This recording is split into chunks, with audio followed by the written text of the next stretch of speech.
ڕەناس خان مەڵە گیانەکەم خۆ قەرار نییە تۆ لێدوان لە خەڵگەڕی جارێک با من لێدوانەوە من لە خزمەتشم اینجا بوەستا یاجاری زۆر زۆرت بۆ هاتبوو لە سوشال میدیا کاکەڵم بۆ مرد ناکەی پێم وایە کاتی ناتوە من جارێ زۆر مەشغوڵم بەڕاستی هەر بە جدیش تو خۆشت لە ئەعلامیشەکەی هەتا ئامادە نەبی بۆ شتێک گوناحە یعنی بڕیاربەی لەسەر بابەتێکە مرتاحی لەگەڵ ژیانی سینگڵی زۆر بەڕاستی تا ینی سینگڵی پێ خۆشترە زۆر پێم خۆشە یعنی زەواج لە کۆمەلگەی ئێمە نەبووە بە شتێکی زۆر مطلقە بێ ئافرەت زەواج بکات یاخود مرد بکات من پێم وایە هەر سینگڵە بووم والله ئەوە یەکێکە لەو دەگمەن ئافرەتانە تا ئێستا بە حیاتم دیتت مەڵە لە سینگڵی زۆر ڕازیم و ئەگەر مردکردی ئینجبانەوە نەم دەکرد کاکەیەکێک بۆ نووسی بۆ نووسی بوو دایکی زۆر حەزەکان مردکە پێ بڵێنەوە ئاواتە دایکی بەراوردکە دایکە چی لێەکەی دایکم زۆر حەزەکات طبعاً یەکێک لە ئاواتەکانی دایکمەوەیە کە من زەواج بکەم پێم وایە یەکێک لە پاڵنەرە زۆر گەورەکانی شەر ئەوە کە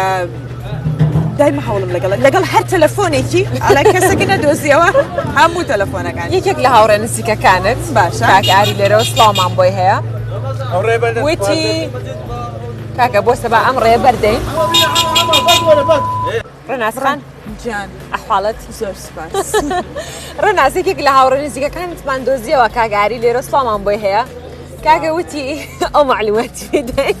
وتی دایکی زۆر حەزەکان مێردکە بەس مرد وتی کاگاری لە ساڵێکە 8 داواکاری هاتوو هەر 8ەکەیشی پێکەوە ڕەفس کردووە بەخوا ئەو وای وت من نازانم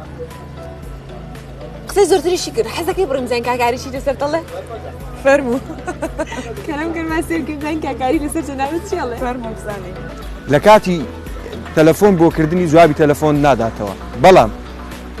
کاتێک ئەو تەلەفۆن بۆ تۆ دەکەوت تۆ جوابی نەدەیتەوە لەمە زۆر عاجز دەبێت ینی زۆر سەیرە ئەمە شتێکی زۆر تایبەتە بە ڕێناز ڕێنە گیان ببوورە ڕۆژە ئۆفەکانی ینی ئەو کاتانی کە فەراغە و کە ئۆفە بەو بێت دایمە بخەوێت ینی خەوتنێکی وەکو چۆن دەڵێ ڕێنە گیان هەموو کات پێت دەڵێم خەوتنێکی ئەسحاب الکەهفانی لە ڕووی جلوبەرێک لە ڕووی خواردن کێشەی نییە وەکو بەعزێک لە کچیەم سەردەمە نییە بە دوای مۆدێل و فاشنەوە بێت بە دوای خواردنی بە چێژ و خواردنی خۆشەوە بێت تەنیا ئەوەی بتوانێت خواردنێک بخوات و هەستێتە سەر پێ و ئیش و کارەکانی خۆی ڕایە بکات هاوسەرگیریکردنی ڕێناز بابەتێکی زۆر دوور و درێژە ڕەنگە بە 2 دقیقە حەل نەبێت بەڵام خولاسەی کەلام ئەوەیە کە زۆر قەلەقە یعنی قەلەقیەکە وای کردووە ئێمە هاوڕێیانی ڕێناس هەموو کات پێی دەڵێن ئێمە تەمەنی 50 ساڵیمان بۆ دیاری کردووە بۆ هاوسەرگیری تاوەکو تەمەنی 50 ساڵی ناتوانێت هاوسەرگیری بکات چونکە قەلەقە بەخوا دوایی بە قوربانی ئاریە بم پەلەمەکە